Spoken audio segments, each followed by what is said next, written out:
have videos about people trying to swim in there, trying to get a board lodged in there, and then of course, that water went away in about a couple of hours. So, but those couple of hours did cause some damage.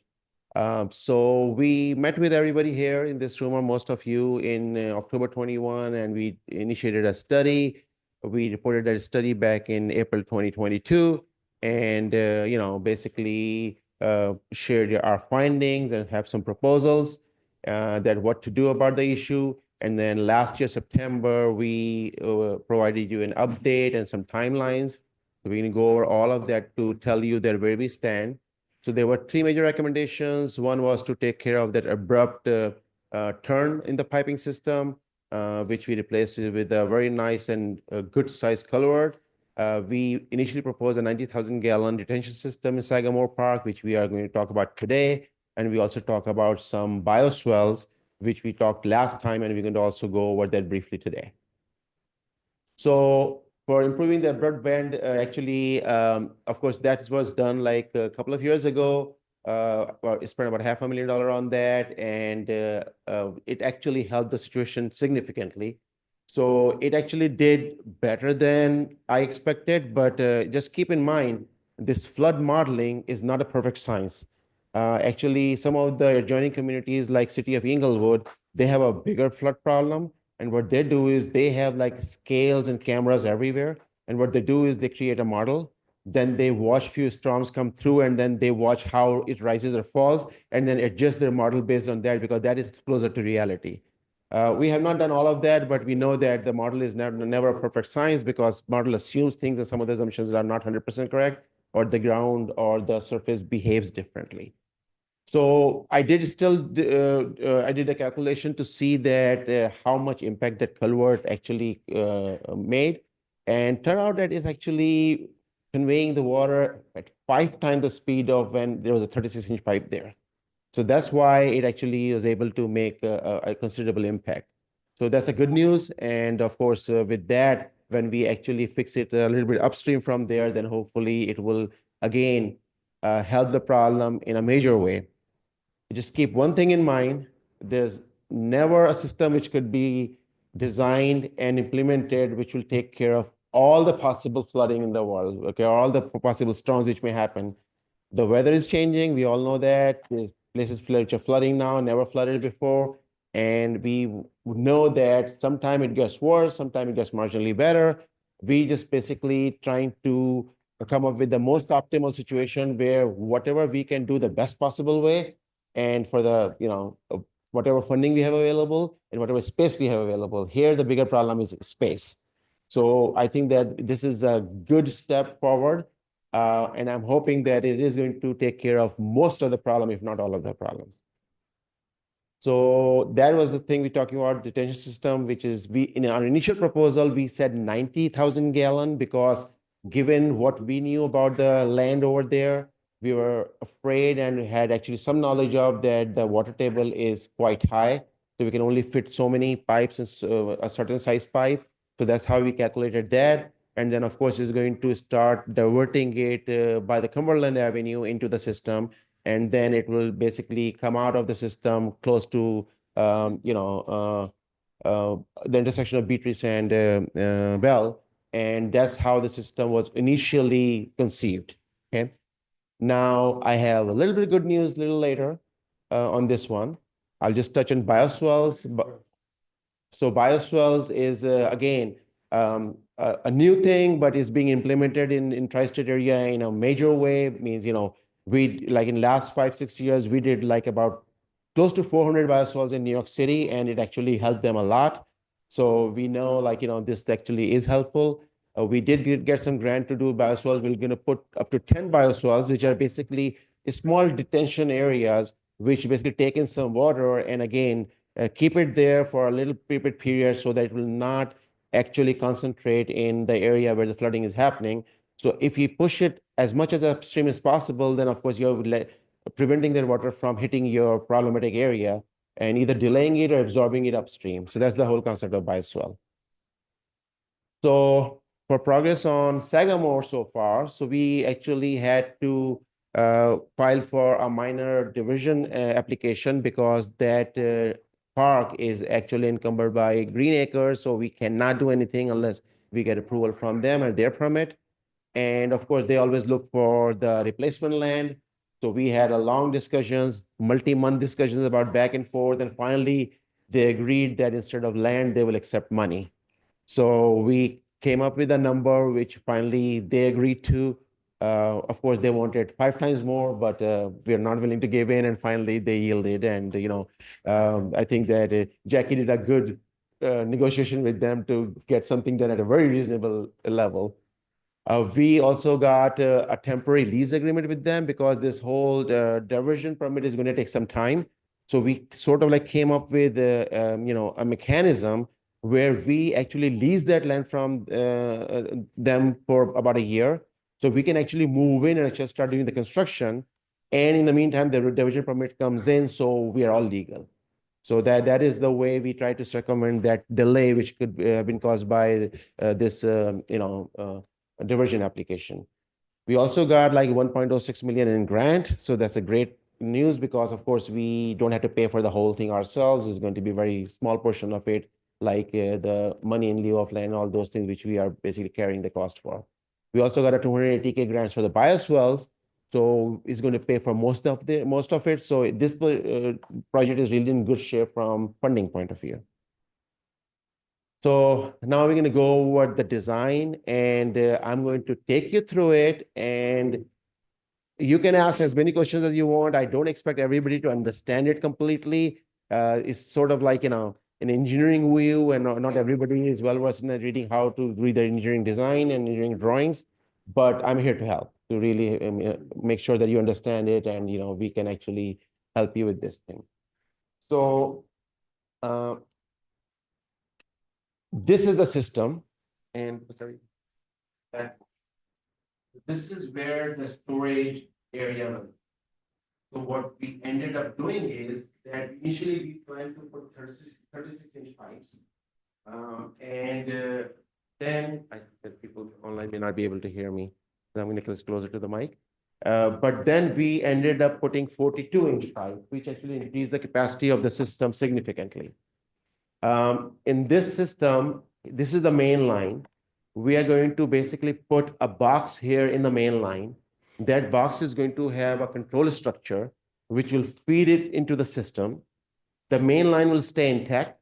This box, which is we call inlet control structure, is going to feed in there. And I'm going to show you how it will feed it into the system.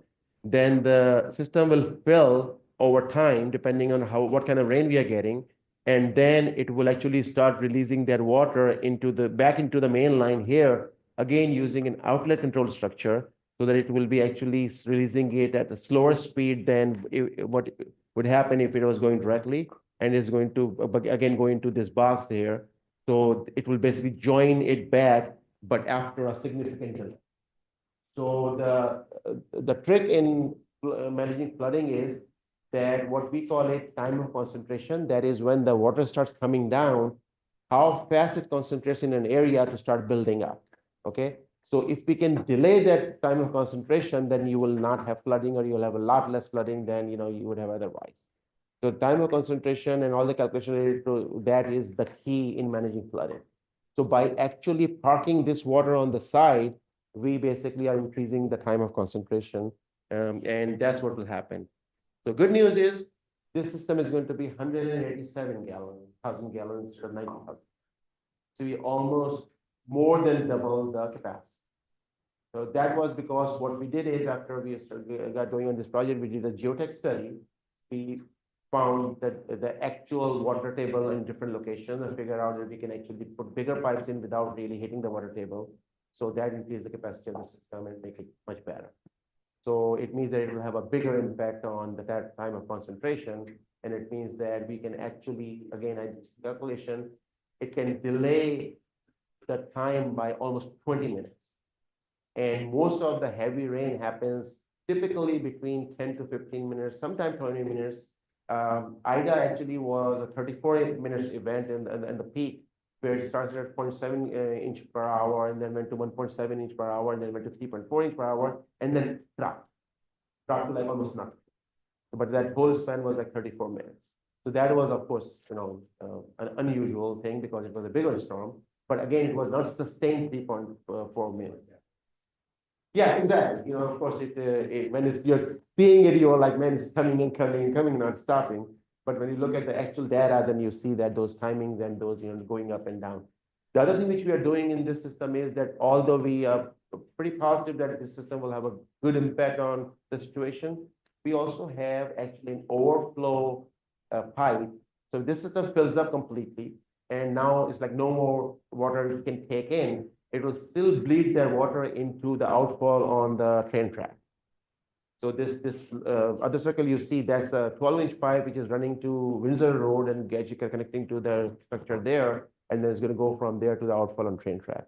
So there is, of course, it can take a little bit more than what it is designed for, and that's again a good thing. But I don't expect that pipe to really take a lot after that once it's filled up. But again, as I said, it may take 20 plus minutes to fill up, and so it's going to take care of a lot of situations which we can encounter. So this is what the inlet control structure looks like. Just think about it, looking at this box from the top view. That is, you're looking at it from the sky down. So you have these two circles, which are basically the lids in this box. And this oblique, double line you see is actually a wall, which has few holes in it. Okay. There's a hole at the bottom, which is 18-inch hole. And then there is basically towards the top, it actually is below the top of the box. So what will happen is that when the water starts coming in, let's assume that it's coming in from the right, it is going to hit that wall.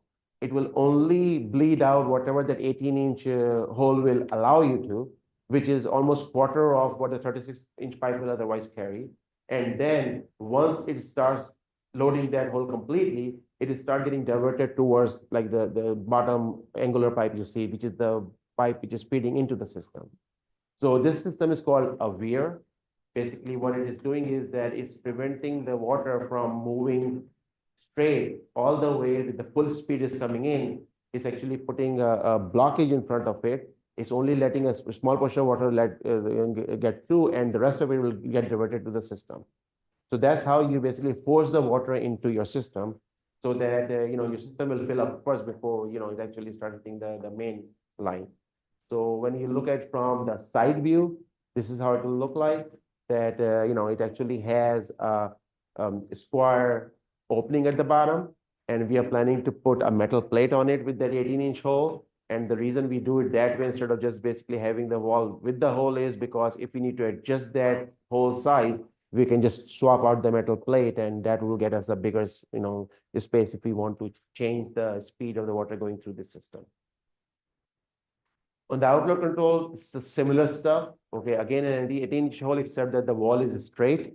And then, of course, there's an 18-inch hole at the bottom, and there's an overflow at the top where you basically see that, the water initially will go at the bottom, but when it starts building up, then it's going to go over it and it's going to go further, and it will basically get released from the system. The idea is that you should never be overflowing on the outlet control structure, because the outlet control structure, you want to release it slowly. And of course, the 18-inch hole is the only thing which should be released through. So now look at it from the same view. If you have main pipe coming from Cumberland, it's flowing straight. You have the diversion pipe coming towards the, Dr. Powell, you'll have the PDF available. So the diversion pipe is connecting, coming down obliquely from here, and the water is coming from Cumberland downstream. So you'll see that the water will flow this way and keep on flowing till it hits this wall. When it hits this wall, only the water which will get through the hole will get through, and the rest of it will get diverted into the system. So that's how this thing will actually play out. I hope, Chris, you got some idea that how it will actually work? So it's a permanent wall? It's a permanent wall, okay? So the trick is this. The 18 inches is basically quarter of the size of the pipe, okay? So if you have smaller rain event, the water is just flowing straight. It's not going to hit the top of the hole, so it's just flowing through that hole. So you have like smaller rain, like, 0.5, 0.6 inch per second, per minute or per hour, actually. So it's not going to really rise it to the level that it's actually going to get diverted. It'll keep on flowing straight. So some amount of water, I'm talking loud so that. Yes. So some amount of water will always. Yes. Yeah. Yeah. So some amount of water will always Go straight. go straight. Correct. And eventually, if the system gets full, then all of it will go straight. So this main line is going to be the last pipe in the system, which will get filled up eventually, if that happens. Is there a world in which the water doesn't back up? So this depends on the water flowing south. It depends on the volume of water flowing south. Just the current direction of the water. Yes, exactly. Okay. Well, yeah, Towards Beverly. flowing south towards Beverly. Towards Beverly. Yeah, going from Yeah, 4 that's why I down to said Beverly. It's Cumberland this way. And then when it basically is flowing, as you see, that's why I put the animation, then when it hits the wall, it only will get through that hole. The rest of it is going to get diverted down into the system. The hole is 18 inch. 18 inch circle. Yes, yes, that's 18 inch. Because the whole pipe is 36 inch. 18 inch is like a quarter of volume, which will take up 36 inch. So after a quarter of the volume is going to start getting diverted into the system. So when you have bigger rain, this is when it will get diverted. Otherwise, for the smaller stuff, it will just keep on flowing. And that's what you want, because you don't want to fill the system, because you want the system to be available 100% when the bigger event happens. Okay, I'll take it because, I think that this is the main thing. So yes, go ahead. Yes, but please get on the mic. So the sewer grates where the water is going, or be additional sewer gratings put in to what we have now? The water that comes from Grayson toward Beverly, and when it goes all along Sagamore Park, there's only like one grating for that whole 2 or 3 block area on that side of the street, the park side of the street where my house is. And so at the intersection, my corner, the northeast corner, always overflows under the sidewalk, even on not a huge rain. And part of the problem is that the gratings are all on the other side of the street. There's only one on this side. Let me try to understand. When you say Yeah. grading, what do you mean? The by sewer that? grating in the street. Oh, you're talking about inlets. The storm drains, Okay. the storm drains, Right. yeah. So we are going to adjust the elevation of some of them based on what we know that what needs to be adjusted, so that it will actually be taking in water only and not spewing it out when it gets overloaded. Yeah. And that's the whole idea, that first of all, not let it overload by diverting it to the system, and then not let it at the elevation where it actually start putting out the water instead of taking in the water. Okay. Because this is what really happens, that you see the grate and it's there, but the pipe is 8 feet higher than that, actually coming this way. So when it hits it, it actually starts putting out the water instead of taking in the water. Right, right. So we can adjust that, yes. So part of the problem for us also is because there is no other grading, sewer grade, storm gratings, until we get to the corner of Bell and Beatrice, that all of the leaves and branches and stuff and grass, flows down to our intersection and blocks up that sewer, that storm drain. And it's always over on our sidewalk. Correct, and I think we proactively try to keep it clean. And of course, if you guys are there, you see there's a problem, then make that call. Yeah, well, the Yeah. town has been much better lately Yes. about cleaning up after a storm, but all in the fall, all No, those piles before. of leaves, and in the summer, all the grass that the contractors leave on the street, they all get rushed down to the corner. They're of supposed to Bell and bag it, not Beatrice. leave it there. So, Yeah. you guys have a role to play there. Okay. So yes, go ahead, Phil. I just want to sort of piggyback off of that, because early on when we first met, I raised the question of increased storm drains, and you explained that that's not going to solve the problem. I won't go into the details, but I think what Dan's saying is correct, because this problem is though a lot of the water, from what I understand, is coming from the other side of Route 4 in the storm drains that pick up the water 175 acres and bring it down to our neighborhood. But even the surrounding areas, and I think what Dan was trying to say, on Windsor Road, on the other side of the park, there is one storm drain. Everything slopes, as you well know, every single street slopes to our block on Bell Avenue. Every street from the other side of Garrison, every Windsor Road, Beverly Road, it all gathers in that area. And though we have storm drains at our corners, and I don't know if more storm drains would make a difference. I don't know. Excuse me. I don't know. But it would seem to me, just from a layman's perspective, that when you have water, and I know storm drains can only gather so much water because the water has to flow over to the storm drain, though the streets tend to be kind of built like this so that the water can hit the sides. It's not always the case. So a lot of water will miss those storm drains. But it seems to me, as a layperson, that, and even along Bookstaver Park, which is the next park, there are no storm drains. The next storm drain is around the corner as the water flows down towards Cedar Lane and turns the corner on Beverly Road. It hits Bell Avenue. Again, that area floods. That's where Chris lives. That area floods a lot.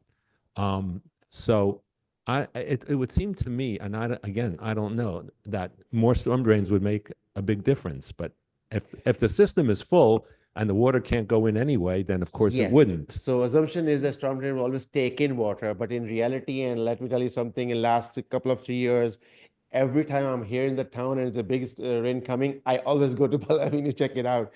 That's the problem, that actually sometimes they work against you. That is, they start putting out water instead of taking in water, which becomes a problem. But we have looked into it already. We have made some adjustments. We are going to maybe take another look of like the spacing of them, and let's see that if we need to add more, then we will add more.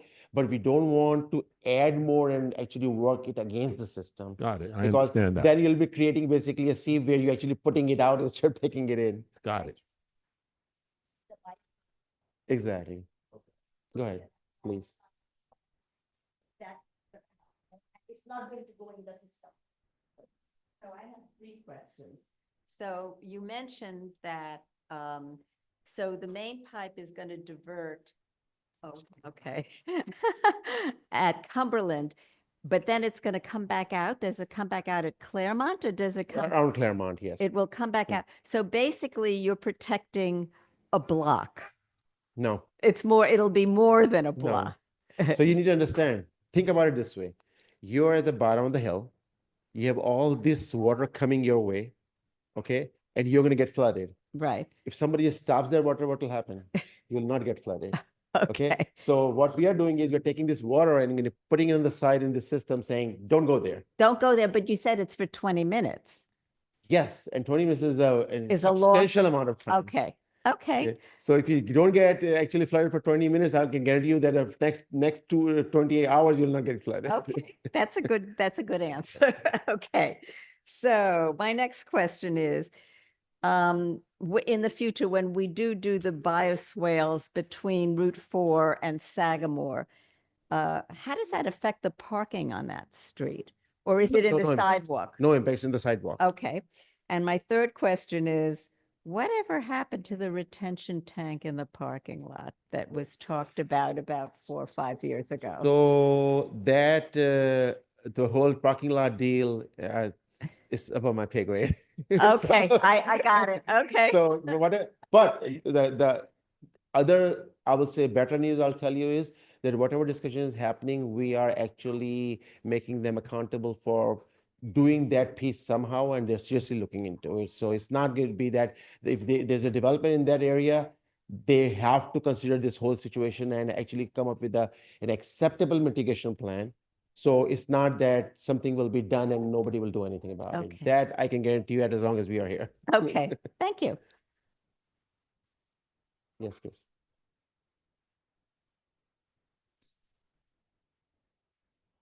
So 2 more questions. Sure. How does the water flow out of the system? So, and this is good because it's not, so we had a heavy downpour, I think, within the last week.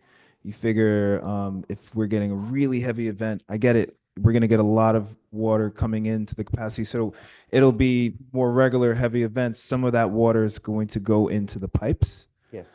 How does the water then, when it's in the system, and I guess maybe if you go back a few slides to This where is you the outlook. This if is you go the one. go Okay. back if you go back a couple of slides to show the system on Sagamore, right? So how does it traverse those chambers? So I'm assuming that can you just talk about how the pitch, talk about the how it goes from point A to point B through the pitch. Like, is there enough pitch that the water's not going to sit there stagnant Correct. for? Absolutely. Otherwise, it will defeat the whole purpose of the system. Okay. So the idea is that it's going to fill up in those pipe system, and eventually the end pipe is having enough elevation difference from the in pipe and our end pipe to start flowing out of the end pipe. But then we start flowing out of the end pipe. We're not putting that 42-inch pipe out. What we're doing is again reducing the thing to be using a weir so that it will only go out slowly. Again, 1/4 or 1/5 the speed of what the speed it came in, basically. So that way you actually are going to delay the release of the thing, and that's the whole idea. And then with a system like this, I mean, it's pretty vast. Mhm. How about maintenance? Because you figure Yes. there's going to be So- debris so- going in there. So you see like this, these are risers. You have actually ports where you actually can open and look into the system. And if you need to do whatever in there, if you see sediments and stuff, you can actually vacuum them out. You can actually flush them out. I mean, we're expecting that, you can basically just using a jet to flush it out, and that will just go its own way. And because again, is a significant amount of water coming in, we don't expect that a lot of stuff will actually stay in there and clog anything, because big pipe you're talking about is 42-inch pipe is this high. Hey, there's ports on top of the tank or just on top of the inlets? So That's- Sagamore Park won't have any ports for access to clean out, right? No, there will be ports, which will be in the ground, which you can open and actually look into the system. So does that impact the ability to play there, right? Because there's a baseball field, there's a soccer that's played there. Okay. Okay. Yeah, yeah. There's no trip hazard or anything. It's just totally invisible to pretty much everybody. Yes. Two questions. There's also a storm drain in Sagamore Park. I don't know if you know that. Yes, the but garden drain. in the yes. park, just off of Bell Avenue. Yes. So I don't know what impact that has, or whether that's going to affect this or it has to go or whatever, but I just wanted to mention that. But I'm also concerned about the people who live on Beatrice Street on the park. I think you know about their situation. Yes. They get flooded terribly, even in the lightest rain. And, So, and yes. in the winter, the park becomes an ice skating rink. So we are very much aware of it. There was something which, of course, Dean discussed with them, but we did not really had full agreement on that. So as part of this project, we decided to actually grade that area in a way that actually the water will stay away from their property and actually create a swell there so that it will not hit their property and actually going more towards the Brookstone Park. Great. Thank you. Yes. We try to think everything. We really try to listen to everything you guys have to tell us. Yes, no, that's a good thing. So anyway, so this is what, again, we discussed about the way the weir will work. And then if you look at from the side view, then yes, it's like looking from the side where the diversion pipe is coming towards you, which is the dotted line. And then this wall in the middle will be sitting in the middle. And this area at the bottom is the area where, in the case of low flow condition, the water will just flow through it. Okay. It'll just flow through it, no problem. It'll continue its happy way, and it doesn't impact anybody. When there's a moderate level or higher level situation, then that situation is going to hit the wall because it's already maxed out this orifice. So it's going to hit the wall and start coming towards the diversion pipe. And then when it actually rises to a certain level, when it's like an intense thing, then it's going to go towards the diversion pipe, but it's also going to flow over so that it will continue in this main pipe, so that we also use the main pipe also as a storage, area. And that's how it will be from the side view point of view, that how the water will play out. So I try to make sure explain things in a way that you can visualize, you see some of it, and actually see that how the system will work without having any mechanical assistance. We don't want to have any mechanical assistance because then it's prone to failure. This is all gravity, and it works. It's a very established mechanism to divert the water. Can you share any examples that you're familiar with where there is a wear system for problems such as these, for stormwater issues such as these? They're just if other towns, other projects, if you could. I have to look it up. I can tell you one thing which I think Farah designed 20 some years ago, most like 25 years ago. There is a parking lot by 95 where it actually had a flooding issue. So we put basically an infiltrator there, and then to release it, and then when we release it, we had to release it into the turnpike system. So they were like, I can't take that much. It was like, okay, so we put a weir there, and that parking lot never flooded ever again. So, and if you come by, I can have the manhole lift up and you can see the weir there. So, but there are other examples. It's a very common mechanism for water diversion or water control, okay? Because you just want to make sure that if you have storage, then you want to have the storage work and not release all the water all of a sudden, because that's going to defeat the purpose otherwise. So weir is being used in closed-end system, which is this one, and sometime in an open-end system. In dams, weirs are used. Even in rivers, weirs are used, where actually you block the part of the river so that it will actually not hit a certain area till it get to a certain level of elevation. And if I come across something which is close, I'm pretty sure that Inglewood has some, then we'll definitely share that with you. Yeah, we are going to build maybe a big stormwater system there too, yeah. So now going back to our schedules and timelines, this is the timelines we discussed last time. We did not change anything there. Actually, we did send the plans out to EPA and Greenacre last week of March. And we did get approval from EPA already. Greenacre is dragging their feet. They want to have another survey, but I think that we can just talk to them saying we're going to give you the as-built survey and call it the day, because there's no value in actually giving them another survey.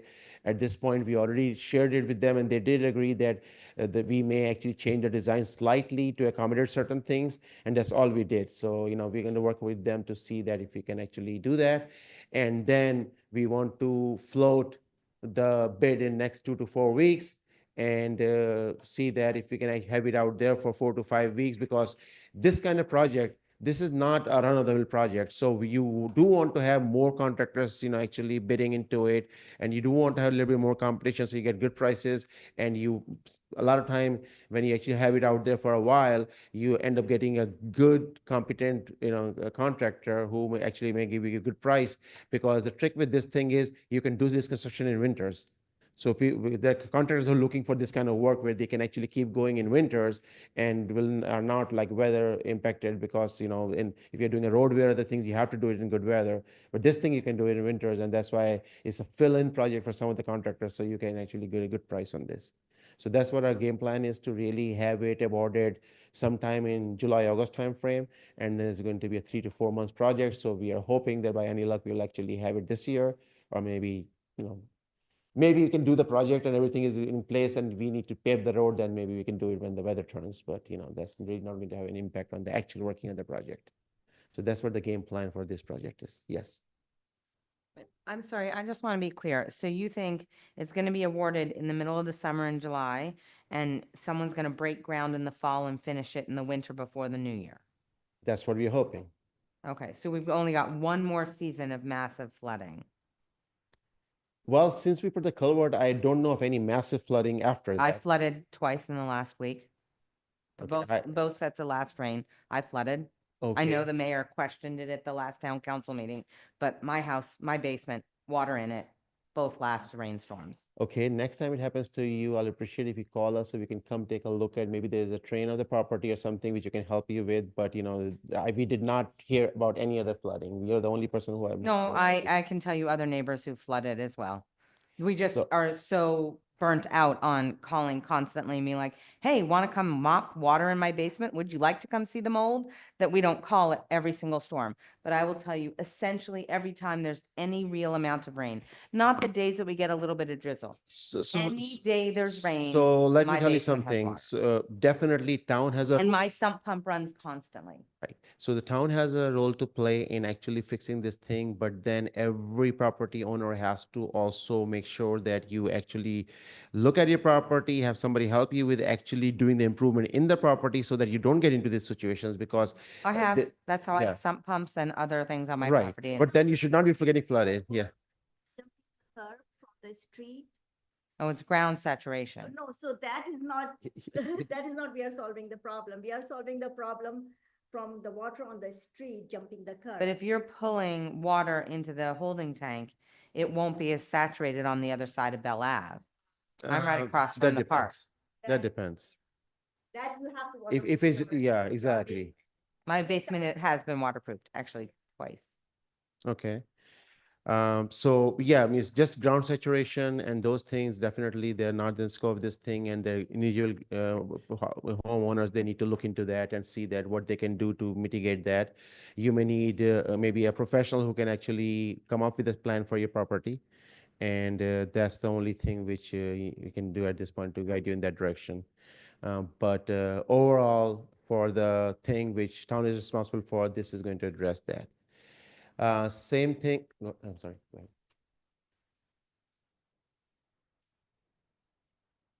So just to follow up on Rebecca's point, and from the first slide that you had up, and just clarification, I really appreciate everything you guys have done, all the work you've put into this. This is going to be a huge improvement over what we have now. So nothing but appreciation and love for this process. But last August, we had two major flood events on the street. So the culvert, it's better than what we had before, but we had two major flood events last August. So Okay. just to clarify, Okay, I right? Like understand. it's better than what we had, but we're still vulnerable to heavy downpours. I totally understand. Means that there is if we look at the modeling, there is a difference between from Cumberland to Beverly. There is a gap of about 20 CFS of water carrying. Okay, so if you have water coming, rain coming at a certain point, then that 20 CFS start hitting you. That's running on the street basically. And once you start running on the street, you can't do much about it. It's going to just get to the bottom of it, and then it's going to start creating flood. So that's exactly the whole idea, that it absorb that 20 CFS in this system so that it will never hit that low point where actually going to build up. Oh no, Yes. I think that the system will make a huge improvement over what we've had. But I mean, I'm thinking about last August, but then we also had other events where there was water on the street, even within the last year since the culvert came in. I mean, after the culvert went in, I think a few weeks later there was another. But that's the culvert, right? This is a different Right, situation. exactly. yeah. So culvert is improving the conveyance here. This thing is actually holding this water from going from here to here. And that's the whole idea, that hold it long enough that it's not going to cause problem there. And then it's going to get released slowly. I think what Chris is saying, that sooner rather than later would be better. Let me tell you something. This project has such a high priority. Everybody, when Dean was here and since Jackie is here, that's one thing that you think fast, fast, fast, and we're running as fast as possible. I think Dean dragged his feet. He didn't want to give any money to Green Acres. I had lots of conversations with him. I think that delayed this project about a year, but that's water under the bridge now, so to speak. And that's where we wanted to go, under the bridge. Okay. Okay.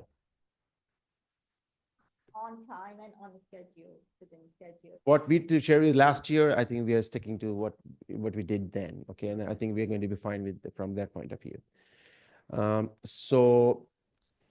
Then this is the bioswale. Again, we are working on the final design of it, so that will also come out soon. And with that, I actually have a couple of backup slides from the previous one and just updated them based on what we did. We already worked it out with the Greenacre in terms of money. Everything else is in place, the lease in place. So once we actually award the project, we'll be able to move in and start doing the construction. We got the final contract for the grant, so that is in place. So when we start spending money, we'll start getting the money. So all those things are in place. So we are quite positive that this will now move fast from this point onwards. Any other questions, comments, or anything? Yes, please. Cubic feet per second. This is how fast you can vacate water from certain area. Yes.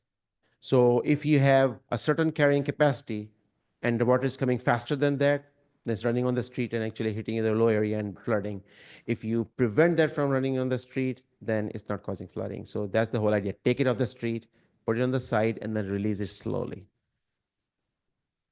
And with this kind of continuous system, the beauty is that while it's filling up, it is still releasing slowly. So it's actually vacating some of it while it's filling up. So that's what elongates the time of concentration. That you're putting it out, but still, not putting it out fast enough that it'll cause flooding.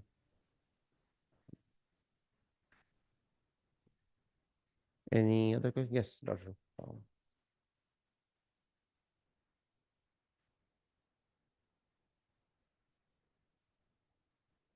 Can you estimate the volume of what's going to be going under Windsor and over to CSX? And has CSX agreed to having the additional flow? So first of all, that's an existing outfall. And that's why we just put a 12-inch pipe, because based on calculation, the existing pipe from one side of the Windsor is already part of the system.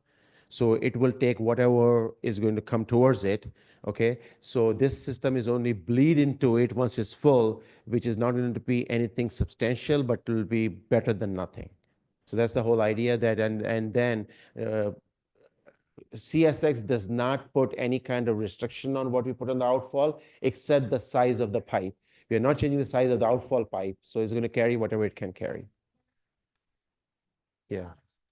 We are not going to CSX right of way. We are connecting it before the CSX right of way. So we are, whatever improvement we are doing in township right of way.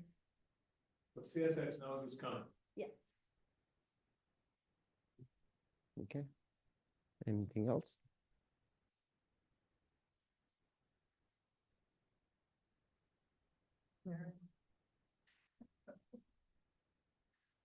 Well, thank you everyone for joining us, especially Farah and Arsalan for putting this together. As you know, since I started here, I've kind of been reporting to everyone on this project, how important it is for me to see it through. I know there were some delays that we had to get on top of. We spoke with EPA and Green Acres, and it has come to my attention that we are still on track on the schedule that I did present to all of you. So I am very happy with our progress. I think they deserve a round of applause for all the hard work.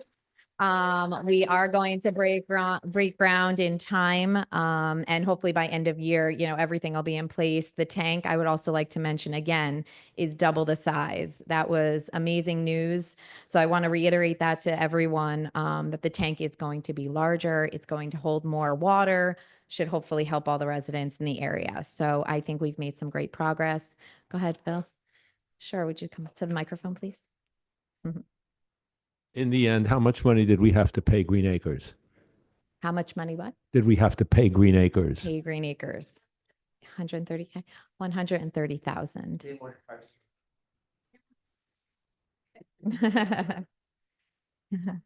Yes.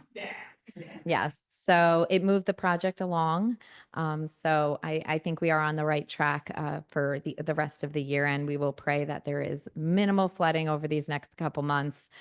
So thank you for joining us. If there's any additional questions, I encourage you to please sign in so we have your information. If you have any flooding events or anything that happens in the coming weeks, as Arslan and Farah said, please let us know so we can come out and give you any kind of recommendations for your property. So that is. We will actually be adding these to our website so you can view them. And I'd also like to thank Doug and Addie for their attention. I'm sorry.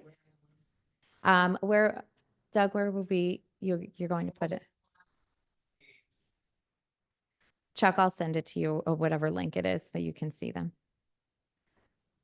Yes, sir. When these, I saw the piping, when these tanks are installed or delivered, will we see them?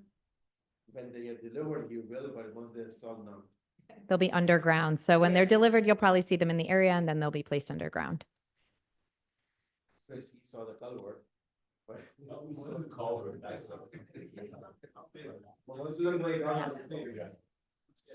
See them all. yes.